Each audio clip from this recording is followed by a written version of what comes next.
E aí, minha gente, boa sexta-feira, bem-vindos a mais um episódio dos Dois Lados. Hoje a gente vai falar das eleições das casas legislativas, do Senado e da Câmara. Os novos presidentes, né, foram eleitos no começo da semana e isso pode ter um impacto muito grande para o governo federal. Isso é muito importante porque os dois candidatos eleitos, o Arthur Lira e o Rodrigo Macedo, o Arthur Lira do PP de Alagoas e o Rodrigo Macedo do DEM de Minas Gerais, eles são governistas, ou pelo menos são pró-governo nesse momento. Isso tem um papel importante não só na deliberação dos projetos que o governo tem com a Casa Legislativa, a reforma administrativa, a reforma tributária, algumas outras coisas que estão no radar ali do Paulo Guedes e do governo, mas também esfria um pouco a história do impeachment que já vinha sendo discutido dentro da Câmara e também fora dela. Então acho que isso acaba esfriando um pouco. E esse apoio do Centrão, principalmente, que fez com que o Arthur Lira fosse eleito, ele veio com 3 bilhões em emendas parlamentares pelo Bolsonaro. E com certeza isso é providencial para ele, para que ele se mantenha no poder até 2022 e também para a próxima eleição. Então acho que no final das contas ele jogou o jogo que já vinha sendo jogado há muito tempo dentro do governo federal. E até mesmo o DEM de Rodrigo Maia não teve o apoio ali ao Baleia Rossi, que era o candidato da oposição. E isso gerou um clima interno muito difícil dentro do DEM. Rodrigo Maia aparentemente parece que vai sair do partido, então isso acaba acarretando muito mais coisa do que a gente imagina. E aí eu quero trazer para vocês um pouco das opiniões de direita e esquerda sobre o acontecido. Começando com o Globo, direita. O novo presidente da Câmara chegou à eleição não só com o apoio do Palácio do Planalto, publicamente assumido por Bolsonaro. Lira também foi carregado por partidos do Centrão, do qual faz parte, e por filiados de outras siglas, incluindo as que compuseram o bloco de Baleia Rossi. Conhecido como um cumpridor de acordos, o deputado, ao lado de aliados, comprovou a habilidade de negociar votos, até mesmo em causa própria. Ao inviabilizar o apoio de DEM de Rodrigo Maia, Baleia Rossi acabou esvaziando os últimos momentos do antecessor no cargo e abriu caminho para as conquistas do próprio mandato. Agora vamos para a Gazeta do Povo. Diluiu-se o sonho de alguns de que a frente contra Bolsonaro de votos em Baleia Rossi, do MDB de São Paulo, fosse servir para a eleição de 2022.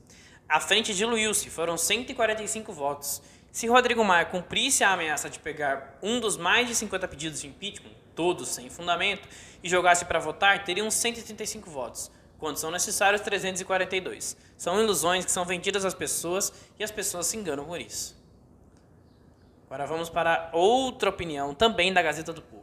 Passadas as eleições para o comando do Congresso Nacional, o presidente Jair Bolsonaro vai intensificar as negociações para promover uma reforma ministerial, com o objetivo de recompor a esplanada com velhos e novos aliados. Nesse último caso, principalmente do grupo de partidos que garantiu a eleição de Arthur Lira do PP de Alagoas para a presidência da Câmara. A ideia também é aproveitar o momento para resolver problemas do governo, retirando ministros que causam desgaste a Bolsonaro. Por ora, na reforma ministerial estão em jogo principalmente as pastas da Saúde, Secretaria-Geral da Presidência da República, Casa Civil, Cidadania e Relações Exteriores. Também há a possibilidade da recriação de até 3 ministérios: Esporte, Cultura e Pesca. Ambos podem surgir a partir de desmembramentos de outras pastas. Esporte e Cultura podem surgir a partir da divisão do Ministério da Cidadania. Já o Ministério de Pesca pode vir a partir do Ministério da Agricultura. Basicamente, a possibilidade de recriação de ministérios atende às demandas de partidos do Centrão, como Republicanos, PP e PSD.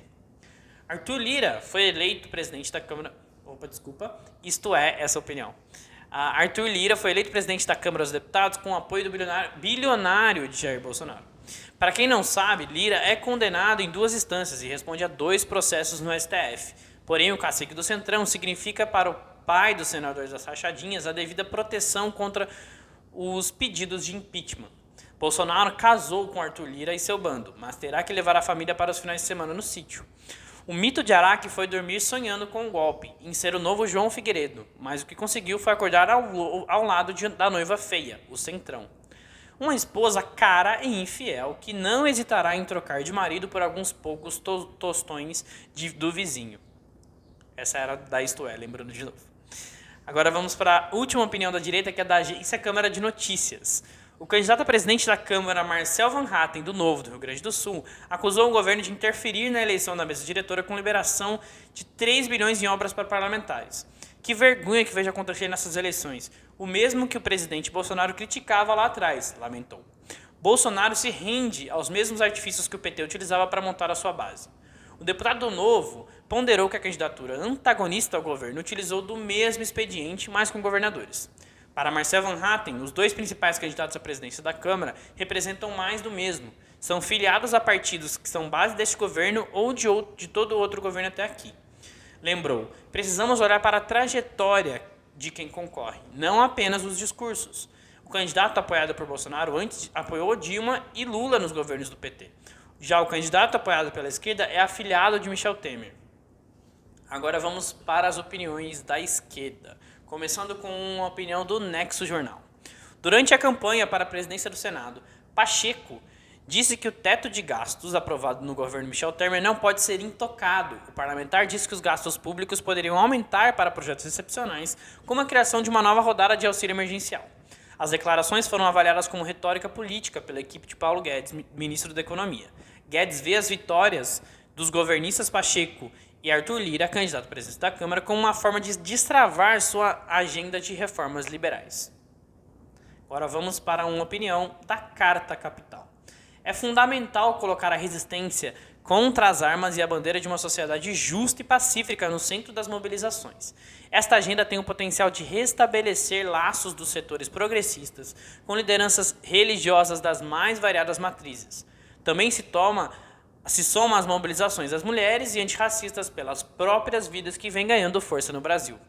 Por fim, é preciso combater as reformas neoliberais, não com um discurso corporativista, e sim com um projeto que reabra as esperanças das pessoas com o futuro individual e com o nosso futuro enquanto coletividade.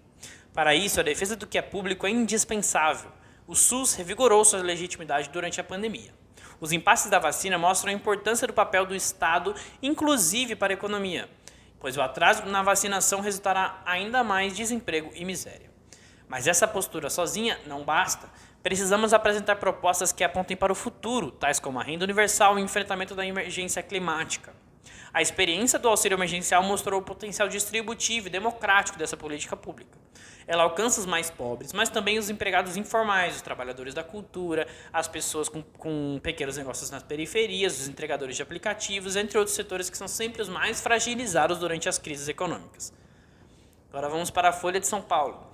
A avaliação é que a eleição de Lira pavimenta o caminho para a ocupação de funções no Legislativo não só de Biaquices, mas de outros deputados bolsonaristas, alvos de inquéritos no Supremo por atacar ministros da Corte.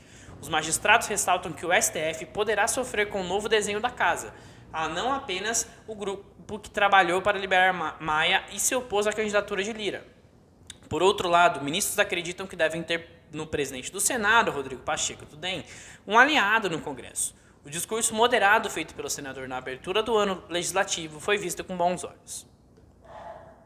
Conforme mostrou a Folha, a equipe econômica planeja uma lista escalonada de prioridades com o Congresso, começando com a discussão de propostas menos polêmicas. Influi nesse debate a visão de que há uma janela de tempo limitada para a aprovação das reformas, que vai até setembro, antes do início das discussões sobre a sucessão presidencial. O governo federal também pretende aprovar o polêmico projeto que regulamenta a mineração em terras indígenas. A proposta vem sendo defendida publicamente pelo vice-presidente Hamilton Mourão, como uma alternativa para conter as atividades de garimpos ilegais e, consequentemente, os desmatamentos na região amazônica. Agora, vamos para a opinião do editor, que sou eu, no caso. O Bolsonaro ele sabia que a eleição para a presidência da Câmara, principalmente, era muito importante para a sua manutenção do poder e também para a campanha dele em 2022. Ter o Congresso do seu lado é importantíssimo para destravar algumas pautas que são originárias ali do governo federal e também para bloquear a abertura do processo de impeachment. Nenhum presidente da Câmara aceitaria um pedido de impeachment sabendo que vai perder, porque isso provavelmente queimaria muito eles dentro da Câmara e também fora da Câmara no público em geral. O problema é como o Bolsonaro conseguiu esse apoio do Centrão, que foi liberando 3 bilhões em obras parlamentares. E a gente vê, cara, é um momento super delicado de orçamento público. A gente está vivendo a maior crise sanitária da nossa história. Não tem vacina suficiente, não tem insumo suficiente. O auxílio emergencial foi parado, foi travado e a gente não pode seguir por conta de orçamento. E aí tem 3 bilhões para liberar em obras para parlamentar, para conseguir voto dos parlamentares na eleição. É estranho, é um pouco estranho. É evidente que essa eleição fortalece o cenário para o presidente Jair Bolsonaro, isso não tenho dúvida. Mas o Centrão é o famoso exército suíço. Ele vai para onde está pagando mais, ele vai para onde o vento está soprando. E não sei se ele vai conseguir manter o apoio desses deputados por muito tempo, até porque depois desses 3 bilhões não vai ter muito mais dinheiro para ele poder fazer alguma coisa ali. E por outro lado, a gente vê uma oposição muito mal organizada, que não consegue nem juntar alguns partidos para ter voto suficiente para a presidência da Câmara, não tem um projeto de país muito claro. E agora a gente vai ver cada coisa ridícula na Câmara, como a Bia Kicis na presidência da CCJ, mas se a gente for pensar, a Constituição já não está sendo respeitada há muito tempo no Brasil, ela não vale mais nada, então a Bia Kicis lá é só um reforço do que a gente já vinha tendo de resposta, que é a Constituição não vale nada no Brasil. Acho que essa é a minha opinião em geral, espero que a gente consiga ter um Congresso que freie coisas ruins, mas não tenho muita esperança nos próximos meses, nos próximos anos, para ser muito sincero. Agora é pensar muito em quem votar em 2022 para deputados e senadores. Esses cargos são muito importantes, talvez até mais importantes do que a presidência, e sair dessa ideia de um salvador da pátria, porque isso não existe. E aí, o que vocês acharam do episódio, das eleições legislativas? Vocês acham que o Bolsonaro realmente ganhou poder? Ou isso vai acabar rápido? Ele está confortável no cargo? Não está? É isso, queria saber de vocês a opinião também, para a gente começar a engajar mais aqui. E até semana que vem. Valeu, gente!